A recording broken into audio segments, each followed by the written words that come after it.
Bismillahirrahmanirrahim. Assalamualaikum warahmatullahi wabarakatuh. Alhamdulillahirabbil alamin wa bihi nasta'inuhu wala umurid dunya waddin. Wassalatu wassalamu ala asrofil anbiya'i wal mursalin sayyidina Muhammadin wa ala alihi washabihi ajma'in, amma ba'du. Alhamdulillah, hari ini Ustazah Eni dapat menjumpai anak-anak kelas 1 kesayangan Ustazah Eni. Seperti biasa, Ustazah Eni menjumpai anak-anak untuk menyampaikan majelis pagi agar anak-anak siap untuk menerima pelajaran setelahnya. Apa kabarnya nih anak-anak kesayangan Ustazah Eni? Insya Allah baik ya. Ustazah Eni doakan semoga anak-anak selalu dalam lindungan Allah, diberikan Allah kesehatan, kebahagiaan, dan keselamatan dimanapun anak-anak berada. Nah, untuk majelis pagi kali ini, Ustazah Eni akan menyampaikan tentang akibat meninggalkan sholat. Nah, pasti anak-anak semuanya sudah tahu kan kalau sholat itu adalah kewajiban kita sebagai seorang muslim. Iya, ada di dalam rukun Islam. Rukun Islam yang kedua, benar. Nah, karena itu merupakan rukun Islam dan wajib dilakukan oleh orang Islam, maka ada akibat yang akan kita dapatkan jika kita sampai meninggalkan sholat. Nah, jadi hari ini Ustazah Eni mau cerita tentang akibat yang akan kita dapatkan jika kita meninggalkan sholat. Nah, dalam Quran Surah Al-Mudaththir ayat 42-43, Allah berfirman yang artinya, apakah yang memasukkan atau menyebabkan kamu masuk ke dalam neraka Saqar? Mereka menjawab, kami dahulu tidak termasuk orang-orang yang mengerjakan sholat. Nah, maka bagi orang-orang yang di dunia tidak pernah mengerjakan sholat, dia masuk ke dalam neraka yang dinamakan neraka Saqar. Semoga kita tidak tergolong menjadi orang-orang yang masuk ke dalam neraka Saqar ya anak-anak. Semoga nanti Allah mengumpulkan kita lagi di surganya. Amin ya robbal alamin. Nah, sholat adalah kunci dari diterima atau tidaknya setiap amal yang kita kerjakan. Bahkan sholat menjadi penentu yang paling utama pada saat manusia ditimbang amalnya pada yaumul hisab nanti. Amalan yang pertama ditimbang adalah sholat.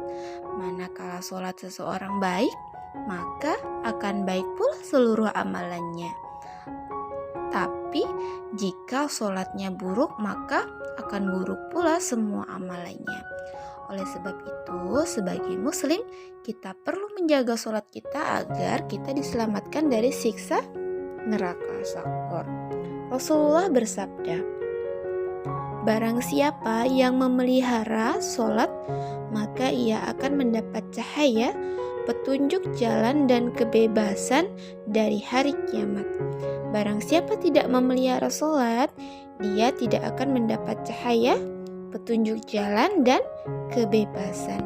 Bahkan di hari kiamat nanti dia akan bersama Qarun, Fir'aun, Haman, dan Ubay bin Khalaf. Hadis riwayat Ahmad dan Tabrani.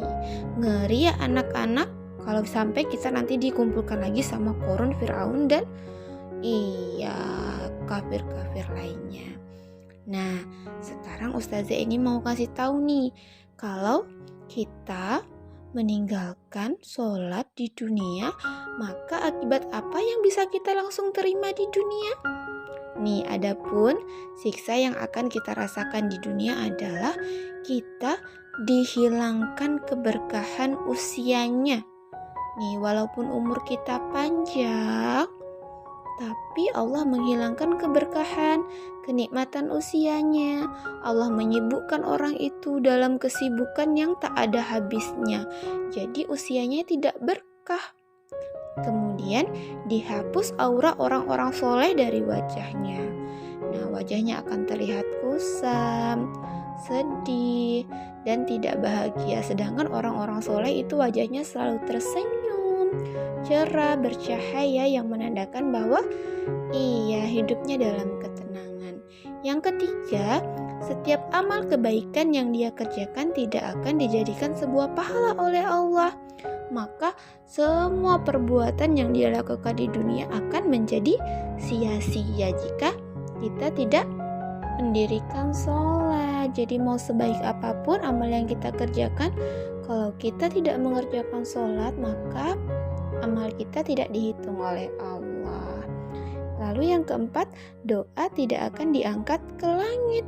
Tuh, bisa jadi salah satu penyebab Allah belum mengabulkan doa kita karena kita masih lalai terhadap sholat kita. Yang terakhir, tidak ada bagian doa orang soleh untuk yang meninggalkan sholat. Nah, anak-anak, orang-orang soleh itu biasanya mendoakan untuk semua muslim yang ada di dunia. Nah, jika orang soleh berdoa, maka orang-orang yang meninggalkan sholat itu tidak kebagian doanya orang soleh. Makanya kita jangan sampai pernah meninggalkan sholat, bahkan sampai melalaikannya. Nah, anak-anak, ini cukup sampai di sini majelis pagi yang bisa Ustazah Eni sampaikan. Kurang dan lebihnya Ustazah Eni mohon maaf. Semoga anak-anak bisa lebih semangat lagi menyambut hari ini. Ustazah Eni tutup. Wabillahi taufiq wa hidayah. Assalamualaikum warahmatullahi wabarakatuh.